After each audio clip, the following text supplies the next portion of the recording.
नमस्कार विद्यार्थी मित्रांनो, मी प्राध्यापक श्री लक्ष्मीकांत शंकरराव शेतपलकर.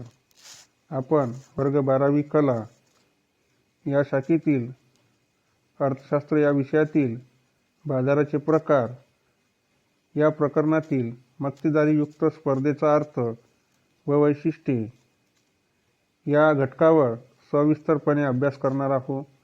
तर सर्वात प्रथम आपल्याला मक्तेदारी युक्त स्पर्धेचा अर्थ जाणून घ्यायचा आहे.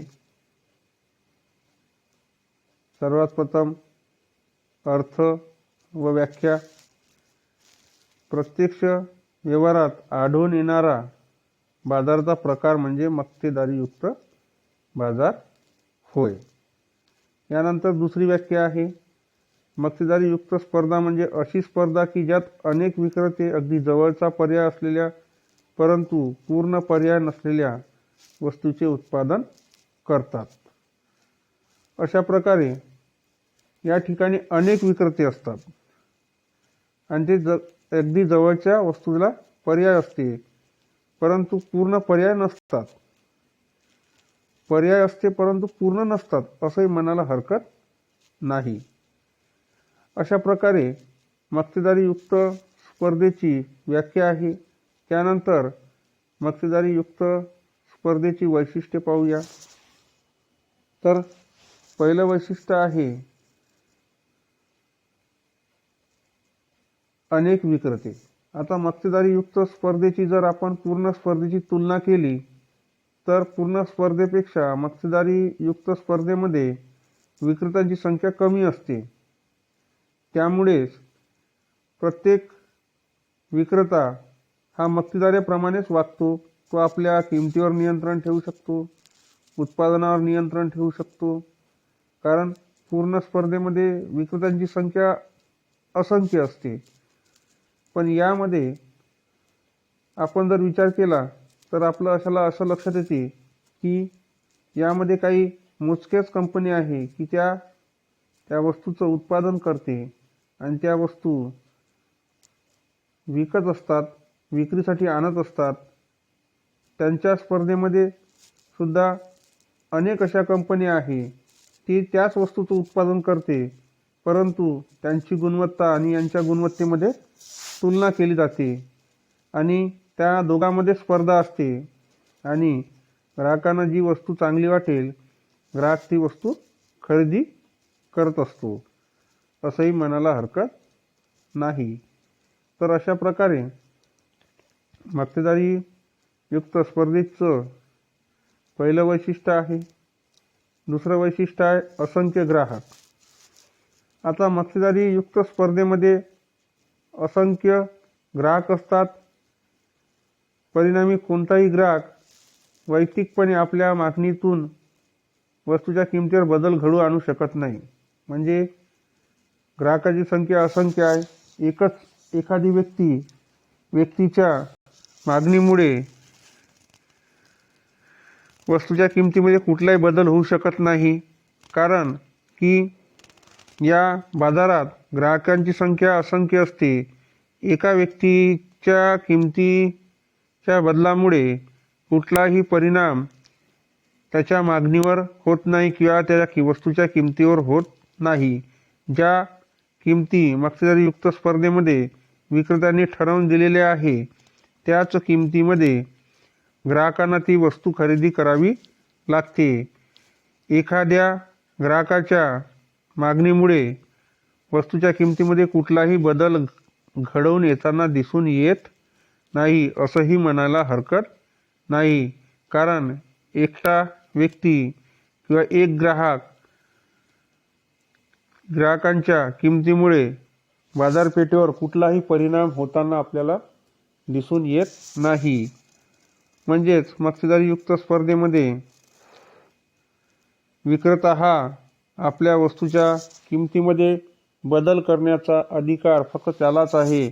तो कुठल्याही ग्राहकाला आपल्या किमतीत बदल करून वस्तू विकू शकत नाही. त्याला आपल्या वस्तूची किंमत निश्चित करावी लागते आणि त्याच किमतीला ती वस्तू विकावी लागते. म्हणजेच असंख्य ग्राहक हे सुद्धा एक मक्तेदारीयुक्त स्पर्धेचं वैशिष्ट्य आहे असंही म्हणायला हरकत नाही. त्यानंतर वस्तुभेद. वस्तुभेद हे मक्तेदारीयुक्त स्पर्धेचं महत्त्वाचं वैशिष्ट्य आहे. या बाजारात असंख्य उद्योग विशिष्ट उत्पादन करतात. प्रत्येक उद्योग संस्थेचे उत्पादन हे दुसऱ्या उद्योग संस्थेमध्ये होते, परंतु ती वेगळ्या पद्धतीने होते. याला वस्तुभेद असं म्हणतात. आता वस्तुभेदामध्ये काय होते की व्यापारी चिन्ह आहे, दर्जा आहे, रंग आहे, आकार आहे. याचाच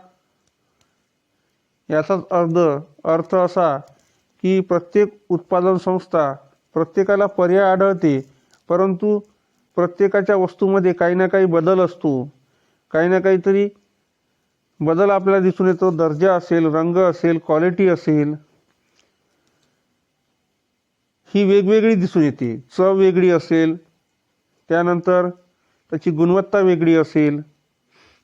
दोन्ही वस्तूची जर तुलना केली तर आपल्याला या गोष्टी लक्षात येत असतात.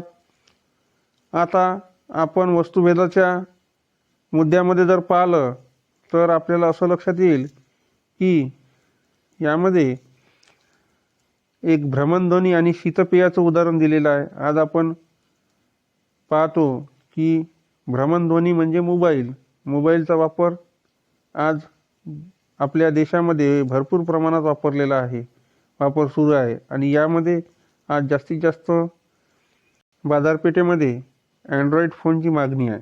तर अँड्रॉइड फोनचं उत्पादन करणाऱ्या अशा असंख्य कंपन्या आहेत. आपण त्याचा जर विचार केला तर आज बाजारपेठेमध्ये सॅमसंग, ओप्पो, विवो असे मोबाईल विकणाऱ्या वस्तूचे ब्रँड आहे. त्या वस्तू आपण खरेदी करतो आणि प्रत्येक ग्राहकांना त्या वस्तूमध्ये जी काही क्वालिटी आहे त्या क्वालिटीच्या माध्यमातून तो ग्राहक त्या वस्तूकडे आकर्षित होऊन ती वस्तू खरेदी करतो. शीतपेयाच्या बाबतीत जर पाहिलं तर वेगवेगळ्या कंपनीचे वेगवेगळे शीतपेय आहे, त्याही वस्तू आपण खरेदी करतो. त्यामध्ये पेप्सी आहे, कोका कोला आहे, अशा असंख्य वस्तू आहे, असंख्य शीतपेय आहे, अनेक असे शीतपेय आहे. त्या शीतपेयाचा वापर आपण करत असतो. म्हणजेच प्रत्येक शीतपेयामध्ये आपल्याला वस्तुभेद दिसून येतो. मोबाईलमध्ये सुद्धा वस्तुभेद दिसून येतो असंही म्हणायला हरकत नाही. तर अशा प्रकारे मक्तेदारीयुक्त स्पर्धेचं वस्तुभेद एक सुद्धा वैशिष्ट्य आहे. त्यानंतर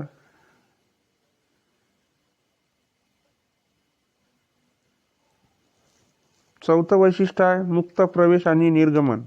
आता पूर्ण स्पर्धेच्या बाजारात नवीन व्यावसायिक संस्थेला मुक्त प्रवेश असते.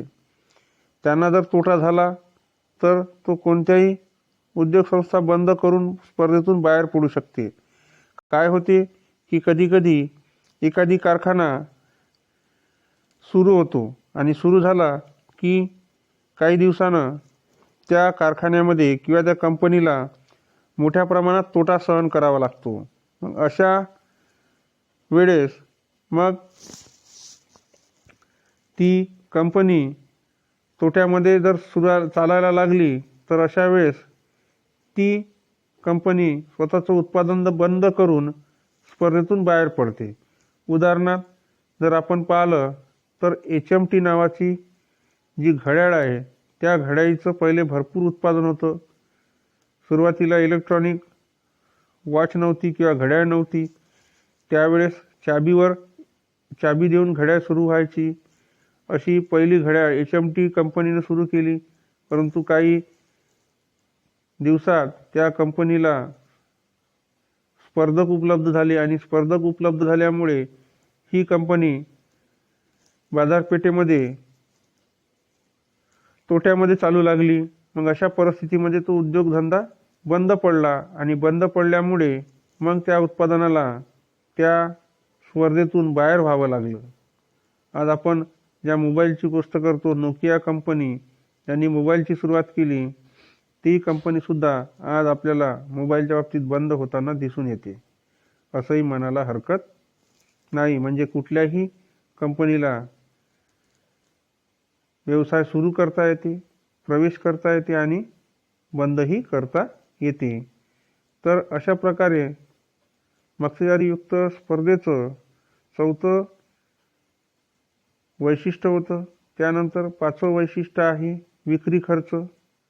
आता मक्तेदारीयुक्त स्पर्धेमध्ये वस्तूचा विक्री खर्च वाढवायचा असेल, आपल्या वस्तूचा जास्तीत जास्त प्रमाणात जर वस्तूची विक्री वाढवायची असेल तर त्यासाठी प्रत्येक कंपनीला विक्री खर्च म्हणून जाहिरात करावी लागते आणि जाहिरात करताना त्या जाहिरात दूरदर्शन, आकाशवाणी, फलक जाहिरात, कधीकधी वस्तूसोबत मोफत अशी भेटवस्तू द्याव्या लागतात, कधीकधी प्रदर्शन लावावे लागतात इत्यादीच्या माध्यमातून विक्रीमध्ये आपण वाढ करू शकतो. विक्री जर वाढवायची असेल तर विक्री वाढवण्यासाठी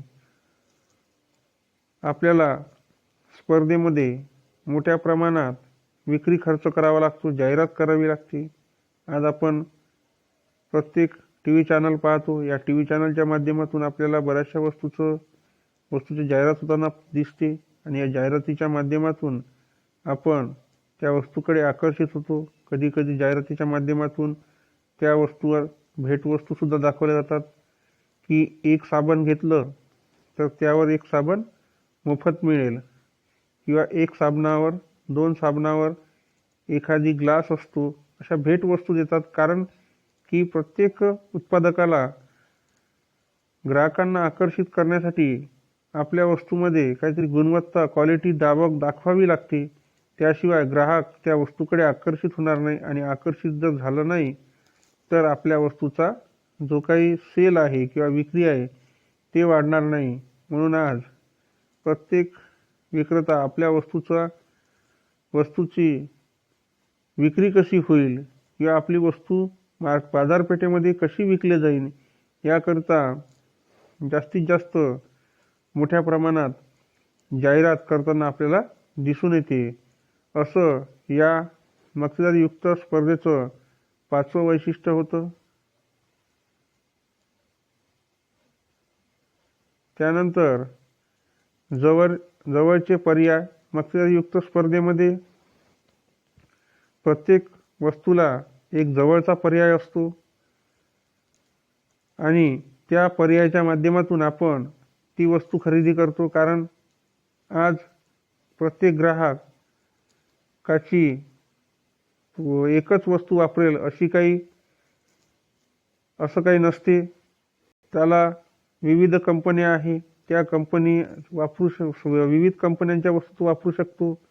साबण असेल तर साबण तयार करणाऱ्या अशा विविध उत्पादक आहे की जे साबणाची निर्मिती करते. कोणी संतूर वापरते, कोणी लाईफबॉय वापरतात, कोणी लक्स वापरतात,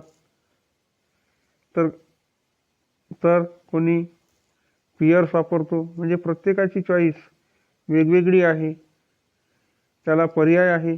शीतपेयाच्या बाबतीत तसंच आहे. कोणी कोका कोला वापरतो, कोणी पेप्सी वापरतो.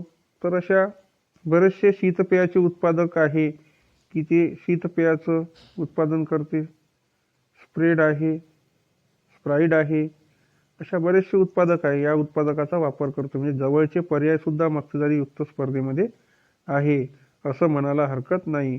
तर असे 6 मक्तेदारीयुक्त स्पर्धेचे वैशिष्ट्य आहे जे आपण सविस्तरपणे अभ्यासले. तर विद्यार्थी मित्रांनो, असे 6 मक्तेदारीयुक्त स्पर्धेचे वैशिष्ट्य आहे. तर यावर जो गृहपाठ विचारला जातो, मक्तेदारीयुक्त स्पर्धेचा अर्थ व वैशिष्ट्ये सविस्तर स्पष्ट करा, असा गृहपाठ यावर विचारला जातो. तरी विद्यार्थी मित्रांनो, आजचा व्हिडिओ तुम्ही काळजीपूर्वक ऐका, म्हणजे तुम्हाला मक्तेदारीयुक्त स्पर्धेचा अर्थ आणि वैशिष्ट्य लक्षात येईल. आजच्या व्हिडिओमध्ये मी इथंच थांबतो. धन्यवाद.